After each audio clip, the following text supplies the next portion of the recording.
I've heard about cloud computing and technology in the classroom, but what does that really mean? I see my student using their device to do their homework, but how do they use them in the classroom? What is different about learning English or history or math using this new technology and accessing the cloud? The MVLA Foundation invites you to hear from our students and staff about the many ways that cloud learning and digital devices are enhancing teaching and learning for all of our students. By integrating technology, it engages students, it helps them connect to real-world experts, and it truly allows real-time feedback for the student as an individual to engage in their learning and understanding process instead of just waiting for the teacher to tell them if they're on the right track or not. Prior to just a few years ago, students who wanted to do research, wanted to find sort of quality information, would have to come to the library and access the materials and the resources that we had in that physical space. But now with technology, students carry the library with them in their laptop. Now that we have Chromebooks, they're amazing. They're really light. The battery lasts 8 hours. Students are in our Google domain, and so they each have their own email address, an MVLA.net email address, and they're also in the Hapara Teacher Dashboard. So with Hapara Teacher Dashboard and the Google Drive and Docs, I can send certain students the same activity, but maybe ramp up the type of assignment, the critical thinking involved to challenge those at the AP level, and then simplify the language for those kids who are struggling. The control is always in my hand. I feel like I have more control over what they're seeing, what they're doing when they get things. And for students, they're learning the organization that's going to be the organization that they're going to need to know.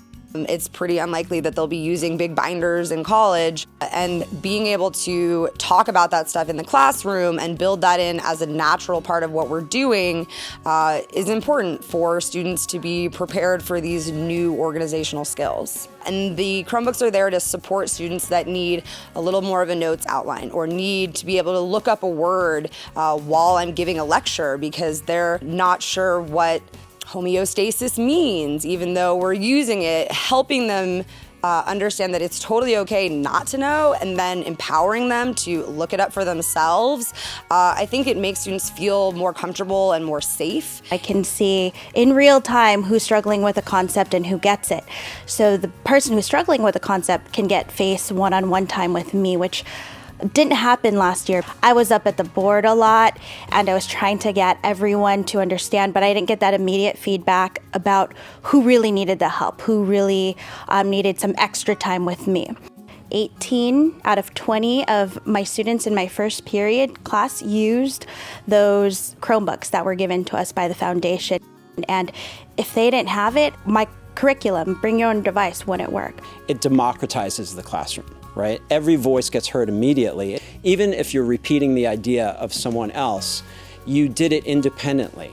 So you're doing it all at once. That also gives the teacher an opportunity to have a really quick check for understanding that's super efficient. So you can kind of go back and forth between this whole class, independent, pairs, groups, in a really fluid way that's giving the teacher way more information than they used to be able to get in a traditional classroom discussion. It's also creating a lot more confidence for the students. During class time, it's great for like group work and projects like that. Teachers just send you all the documents you need to read and send you all the worksheets you need to complete, and it's just very quick, simple, and easy. For the Chromebook, like, it's always there for you. You just need to log in, sign in, and everything is saved. That's really important too, because for old systems, like, you had to always remember to save after you do your stuff. In Google Drive, it just saves automatically. It's been a lot easier to organize things on Google Drive. Everything's in a nice folder and I don't have to search around my backpack. It's all in one place, my laptop. And if I were to forget something, it would actually be as simple as borrowing a laptop from the school and just pulling it up from there. Well, I really enjoy the fact that it's really easy to collaborate with people. When you're sharing our work between everybody, it's easy to you can actually type it up into a group document so everyone can have their own notes. If you need to break something up, you can just one person does one section, another person does another section, and you can all add that into the same Google Drive. Everyone has to participate, so kids that we usually don't hear their ideas from as much because they're either shy or don't think of it as fast, get time to think about what they want to say and then put it on the forum so we can all read over each other's thoughts. After school, it's really easy to go on our teachers' websites and see what the homework was. They even post, a lot of my teachers post the lectures or presentations that they had going on in class online. So if you ever want to review something, you can simply just click a button. You can be like, oh, that was what we learned in class. Also, if you missed out on a day, it's really easy to go on their website and learn things like that. What she'll do is you'll go in and you'll tell her, I missed this day, I'll need to revise. And she will make sure that your document is in your drive, that it's been sent to your drive. And then what you'll do is you'll fill it out and then you'll turn it into turnitin.com. She'll know that it's late, but obviously because if you were absent, you'll get full credit for it. Thanks to your generous support, the MVLA High School District has taken an exciting step on a multi-year journey into 21st century digital teaching and learning.